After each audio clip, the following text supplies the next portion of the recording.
Hi everyone, this is Keith Stone here again for HeroesX Office Hours with Greg and Janet and Aylan and Sarah. And we're talking this week about hour 22 and perhaps 23 if we get to it. Our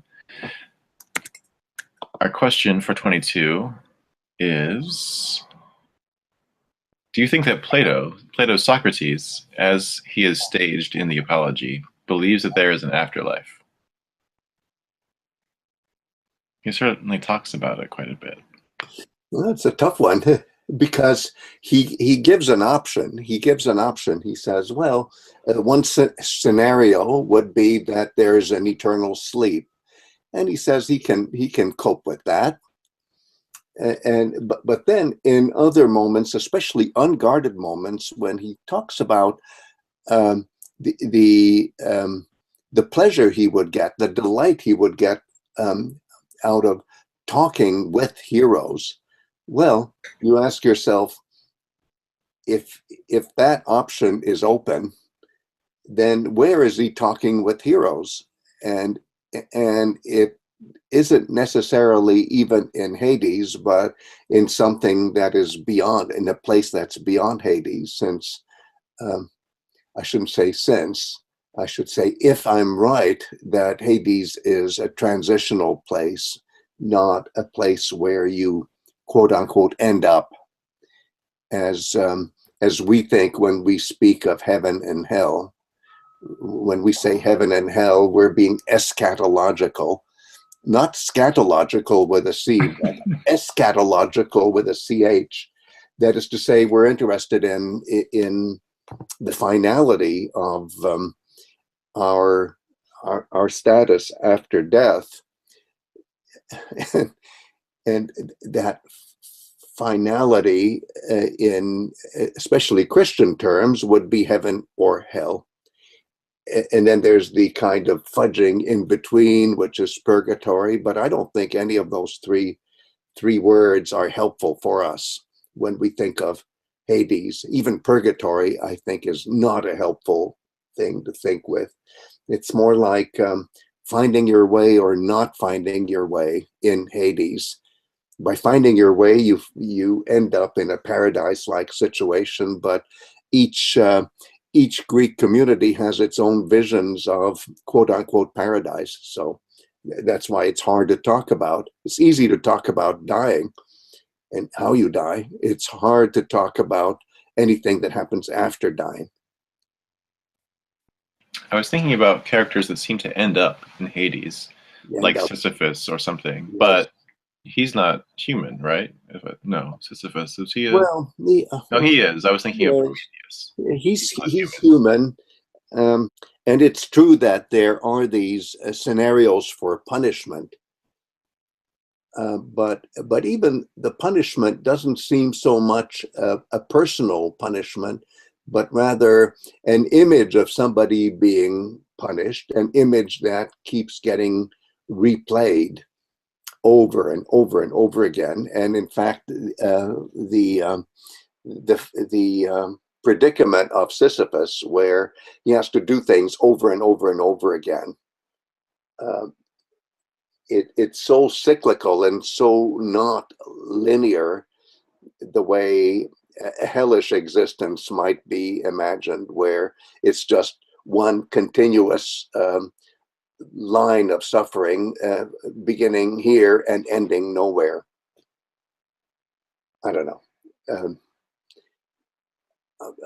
I still say that even where there are punishments, and Sisyphus is a really good example, it tends to be just a scary image of having to pay for something that you didn't pay for in your earthly life.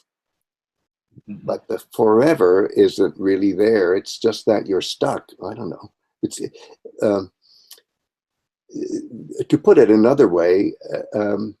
You either get stuck in Hades as a nightmarish image, or you pass through it and you get somewhere that is positive.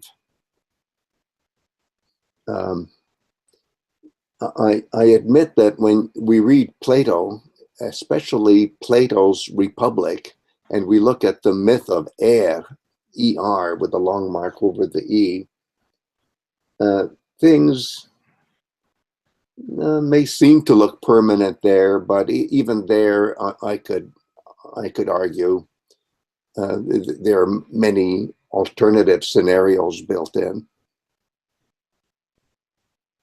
Greg, could I just ask a little bit about the judges that he mentioned? Yes. Minos and Rhadamanthus, Iacchos, Yes. Triptolemus. And he describes these as demigods, hemitheoi, Yes. who were righteous. So does that, is there a sense that they have some sort of role in that decision as to whether you pass through or get some sort of punishment, or is that something separate, or do we not know? Is this another question?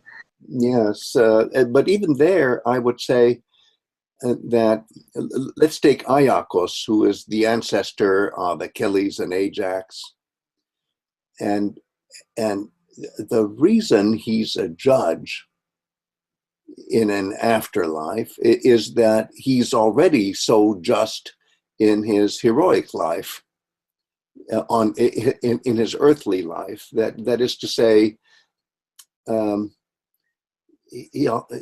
he already comes with that quality of being the person who can make those perfectly just formulations, and for such a hero to be kind of foregrounded as a primary judge makes sense even in the earthly life, right? Because we see, especially in Hesiod, especially the Hesiodic works and days, how cult heroes after death are spirits who punish the unjust and reward the just, even in earthly life. So it's not something that is restricted to an afterlife experience. And so there too, I would think of that as one of these images of Hades, this transitional place where you can visualize what is destined to happen in the fullness of time. I'm trying to say it in a way that's not linear. That's why I say in the fullness of time. Right, because you can have contact with cult heroes even in the here and now. Yes, yes, yes, and that's why I just find it so interesting that when Socrates isn't thinking of afterlife per se, but where heroes are, he can assume, well, then I'll talk to them. And now we come to the next question, which is something that I was kind of framing for hour 23, but our poor participants are probably so exhausted that they may not have reached hour 23 yet. So let me just give it away that over the last few years, I've become convinced that Socrates himself, and for that matter, maybe even more interesting, Plato himself, were both worshipped as cult heroes in Plato's academy by the academicians. And that meant that their birthdays were celebrated as, how shall I say it, rebirth days.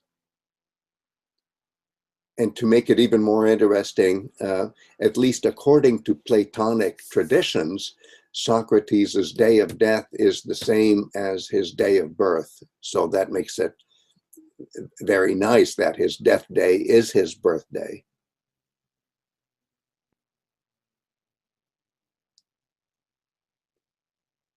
Yeah, I was wondering about something. The text that he chose for his for writing his swan song. Why the hymn to Apollo? Is it because well, and it's not just the hymn to Apollo. He has two projects. and one of them is to turn the prose of Aesop, or that's what we read in the Greek, the prose of Aesop, as in fables of Aesop, to turn that into poetry. That's one thing. And then to compose a hymn to Apollo. And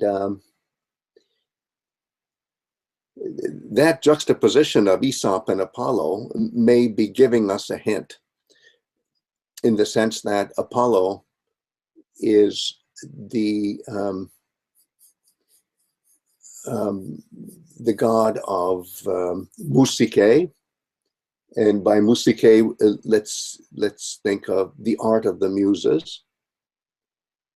And in this particular context, Plato says,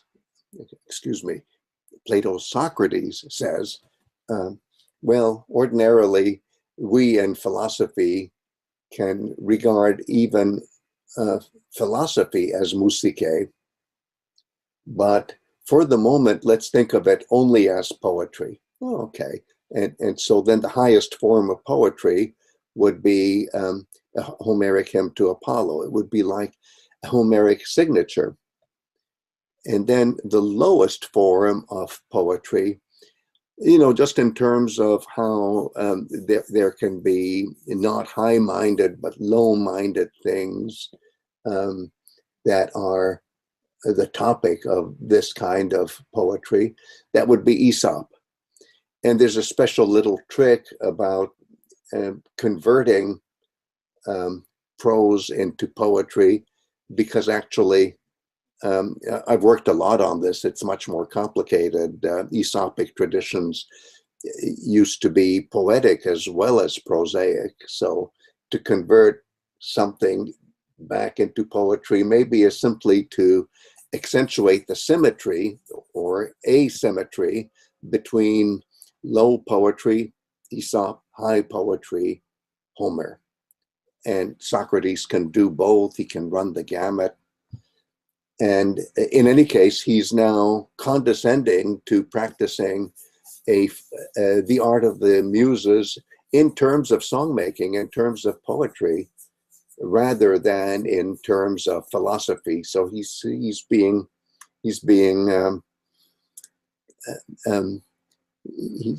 accommodating to poetry, shall we say.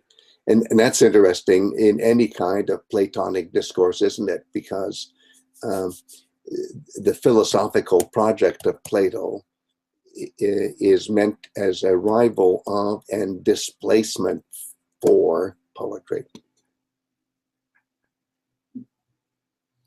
And the inner voice that guides him, things not to do, and he refers to this superhuman signal. Yes.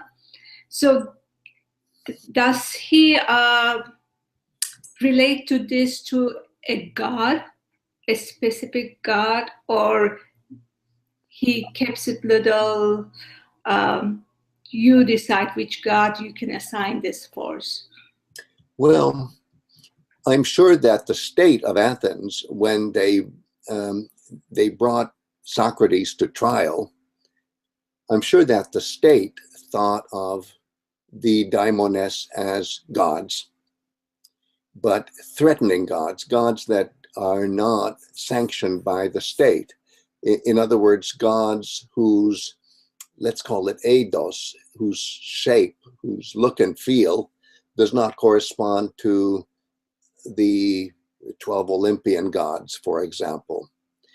And that's what Aristophanes' comedy, The Clouds, is really all about, is that this thinker, Socrates, is fashioning in his mind gods that don't correspond in shape to the gods of the state, and for that matter, the gods that we witness in the song-making traditions and in sacred songs, narratives.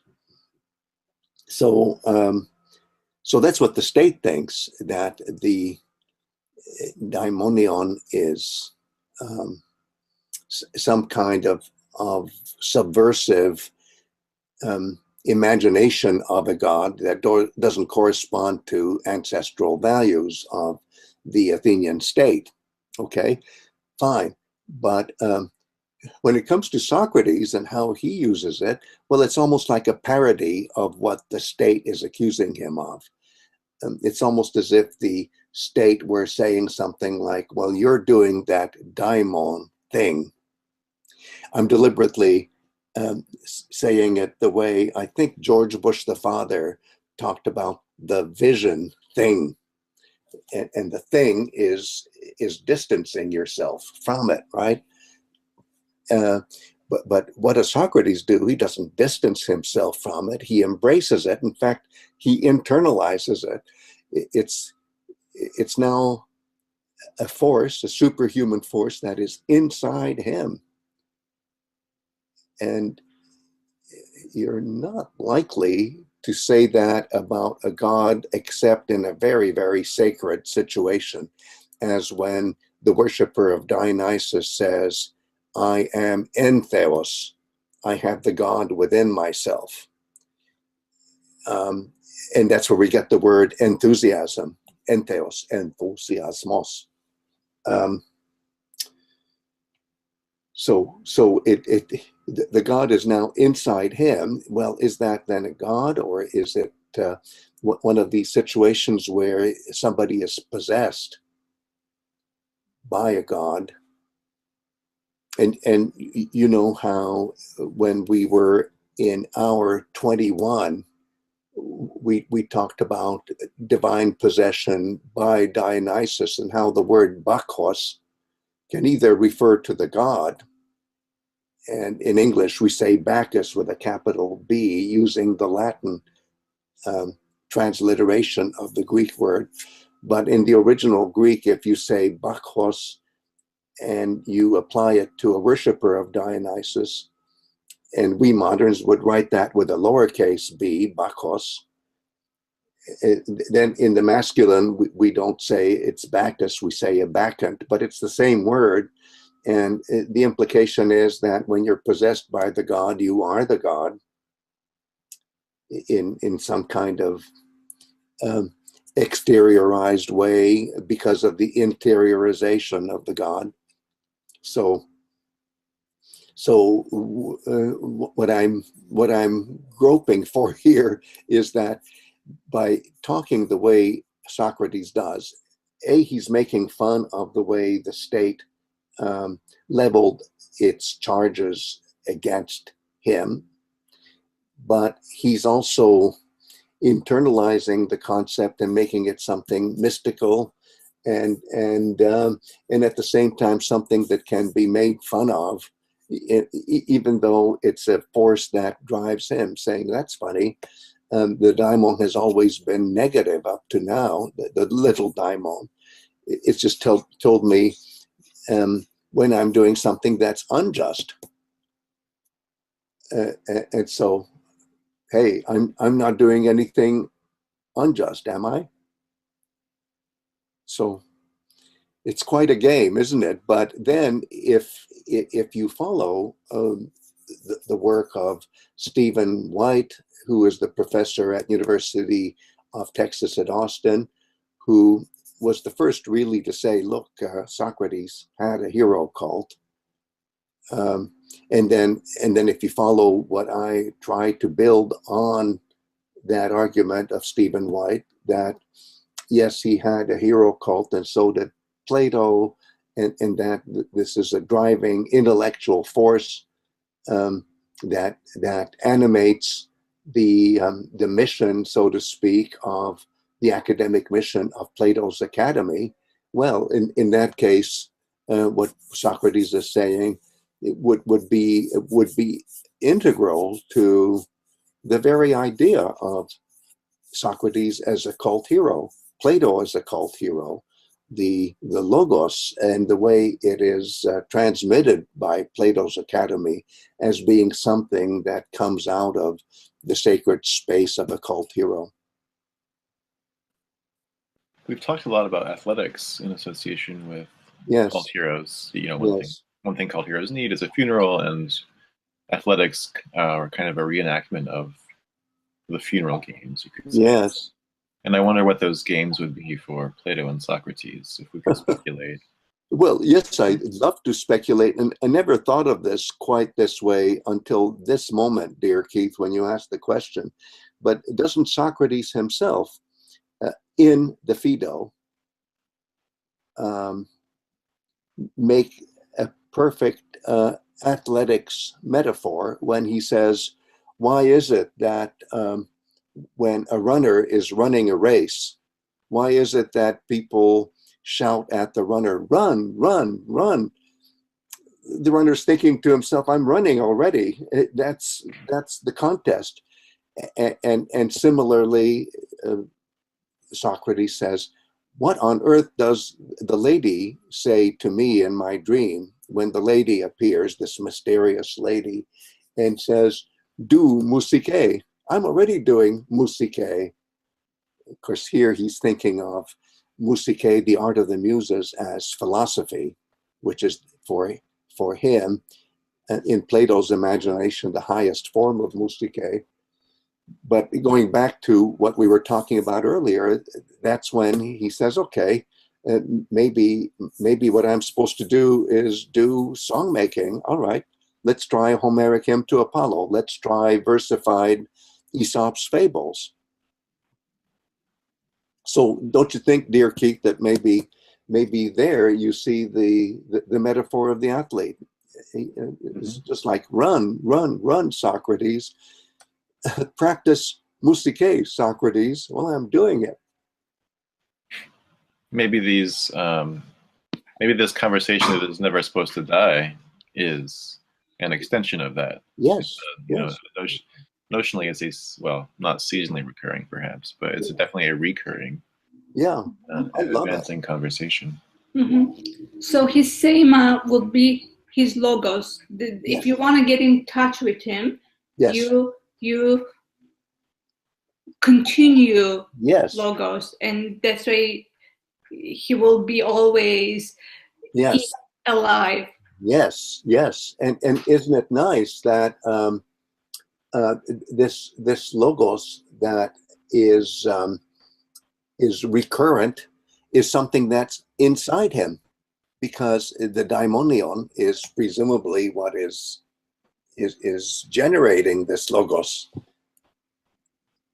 Although I should quickly add, and he wants us, his followers, however many stages, magnetic stages removed we are from him, to continue as well. So whatever is internalized in him should be internalized in us as well. That's a great place to stop, I think. Yes, and my goodness, how on earth are we going to handle hour 24? That's going to be tough. There are so many things to talk about, and my mind already boggles. No, I won't say that. My mind already leaps with pleasure at the thought. Nice save. How's that? Great. Well, I can't wait. Well, so happy to be talking with all of you. This has been a delight. Thank you. As always. See you for now.